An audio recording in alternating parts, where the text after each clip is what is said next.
Wahabi ni berbahaya akidahnya.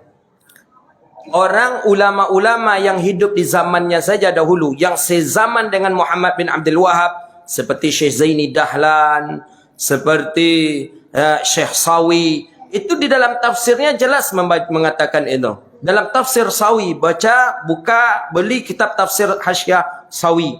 Disebutkan di situ, mereka menghalalkan darah orang Islam. Orang Islam dihalalkan. Maka dia mudah nak membunuh kita, tu mudah dia. Karena menurut dia kita ni halal darah. Karena menurut dia orang yang berziarah kubur termasuk syirik. Orang yang talqin mayat termasuk syirik. Kalau syirik kan boleh dibunuh menurut mereka. Padahal menurut akidah kita, selagi orang tu mengucapkan kalimat la ilaha illallah, tak boleh kita bunuh. Halal darah. Mereka menghalalkan darah kaum muslimin. Mereka menghalalkan harta orang muslim. Dan mereka sebagian kecil ada di negeri Hijaz. Mereka disebut dengan Wahabi. Itu Syekh Sawi sendiri mengatakan. Belum lagi kakaknya beradik dari Muhammad bin Abdul Wahab ini. Namanya daripada Sulaiman ibn Abdul Wahab. Dia mengatakan bahawa adiknya ini berbahaya. Karena ya gara-gara politik lah. Perang dengan ya politik untuk merebutkan kekuasaan ketika itu Bani Sa'ud.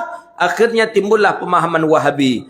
Jadi Wahabi ini dari dulu memang buruk masalah yang dia kerjakan. Karena buruk itulah tercoreng nama Wahabi. Ditukarlah namanya hari ini dengan menjadi Salafi. Sebenarnya itu ianya barunya. Wahabi mengharamkan ziarah kubur. Salafi gitu juga. Wahabi mengatakan kunut subuh bid'ah. Salafi kunut subuh bid'ah. Wahabi mengatakan Allah duduk di atas langit. Salafi mengatakan Allah di atas langit. Wahabi mengatakan Allah berjisim. Wahabi juga. Salafi juga. Jadi orang sama. Tak ada beda ya. Kalau kata Ustaz Samad itu kan handphone berganti casingnya saja. Itu saja dia. Jadi caranya bagaimana kita tetap beramal dengan amalan kita. Kita dakwah dengan dakwah kita. Ya bagaimana dengan mereka? Ya mereka selalu tersesat dengan kebodohan-kebodohan yang ada pada diri mereka. Apakah perlu kita takuti? Kita tak perlu takut. Karena sesuatu yang batil itu dia akan cepat habisnya. Suatu saat akan habis kebatilan itu. Syiah habis. Mu'tazilah habis. Qadariyah habis. Pemahaman Jabariyah habis. Sebentar lagi mereka pun akan habis. Di Mesir sekarang mereka sudah mulai dihabisi. Di mana-mana negara mereka sudah mulai habis. Di Indonesia ni nanti. Enak saja mereka mengatakan Allah punya tempat duduk di atas ars. Duduk di langit. Kalau Allah punya tempat, berarti mana yang lebih dulu tempat daripada Allah? Kalau memang Allah berhajat kepada tempat. Tak. Menurut akidah kita ahli sunnah wal jamaah, wujuduhu bila makan.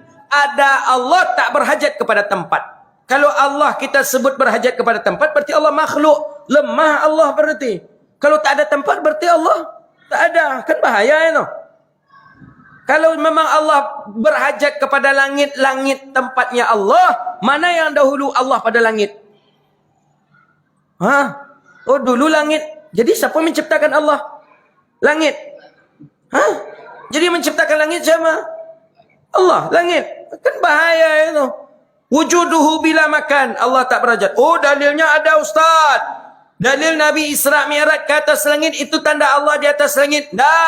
Tak bisa kita jadikan itu dalil bahawa Allah di atas langit karena Nabi Isra Mi'raj. Nabi Isra Mi'raj ke atas langit itu maqam munajat. Langit itu tempat bermunajatnya Nabi. Maka Nabi bolak-balik itu pergi bermunajat. Kalau memang Allah di atas langit karena Nabi Isra Mi'raj ke atas langit, bagaimana dengan Nabi Musa disuruh oleh Allah ke Bukit Tursina? Pergi menjumpai Allah. Pergi menjumpai Allah ke Bukit Tursina. Berarti di Bukit Tursina Allah. Jadi beda Allah yang di Bukit Tursina dengan yang di langit tadi. Banyak jadi Allah bahaya. Maka menurut akidah kita Abi Hasan Asy'ari, Abi Mansur Al-Maturidi, bahawa Allah ada tapi tidak berhajat kepada tempat. Sebenarnya mereka ni tak banyak. Melayu ni negerinya ahli sunnah wal jamaah. Melayu ni akidahnya Asy'ari. Melayu ni orangnya tariqahnya Naqsyabandi. Melayu ni orangnya mazhabnya Syafi'i. Lengkap itu ada di negeri Melayu. Maka kalau ada orang yang mencoba menggoyang-menggoyang ini, perlu dipertanyakan tentang kecintaan dia terhadap Melayu. Pemerintah harus sikap tegas.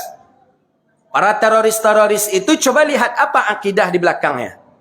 Apa akidahnya? Dari mana asal akidahnya? Pasti akidah yang menyeleweng. Maka kalau tidak,